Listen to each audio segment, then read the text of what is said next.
Hey guys, this is Meadows. Today I'll tell you things about equipment I'm using. This is my compressor. I would say it's a standard compressor for airbrushing, and in my opinion, it's a minimum that should have.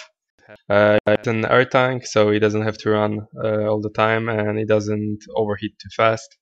It pumps air to tank, stop when it's full, and starts when it goes to lower pressure levels.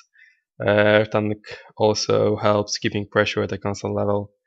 And this is a little piece that can be used to regulate pressure. It has a scale in bars and psi. I usually paint with psi between 25 and 50 depending on what I do.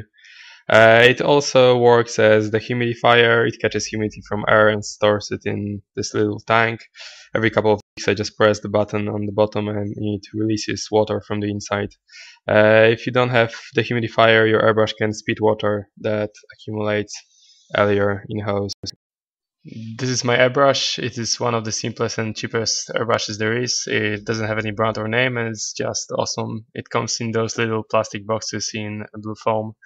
It has a minimum number of parts which is convenient for cleaning and maintenance, and I use 2.5mm nozzle. It is of course a dual action brush, which means you can control both air and paint flow. I have already used 4 other brushes and it's still my favorite. I have never used airbrushes from top brands, but I don't think they would make much difference in painting for me. If you have no idea about airbrushing or you're just a beginner, I would suggest to get similar to mine. For miniature painting, I think this type is the best option. It has a top feed with fixed cap. Exchangeable caps only cause difficulties with cleaning. It is slightly more difficult to aim in the beginning since the top cap can obscure vision, but after some time you won't even have to look at airbrush to aim properly. You'll just fill it. Here you can see other airbrushes I used before. I don't like them for many reasons. The one with bigger cap is more difficult to clean, and it has an air pressure regulation on the bottom, which is also unnecessary if you have a regulation in a compressor. This is a bottom feed airbrush and has a feature of minimum paint flow regulator.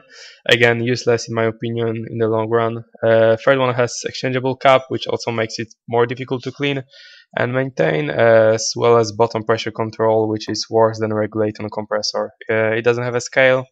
It isn't always accurate and it can break from after some time due to poor maintenance or thinners.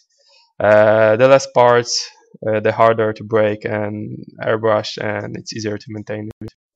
Nowadays you can buy airbrush for 10 British pounds and compressor for 50, which is 60 British pounds in total, 73 euro, $100 or 4 million peso. So it costs as much as 2-3 boxes of standard tubes from Games Workshop. And I think it's high price for such a hobby and it saves you a lot of time. So that's it for today. If you have any questions, feel free to leave them in comments. I'll be doing more detailed and advanced tutorials about airbrushes in the future. See you next time.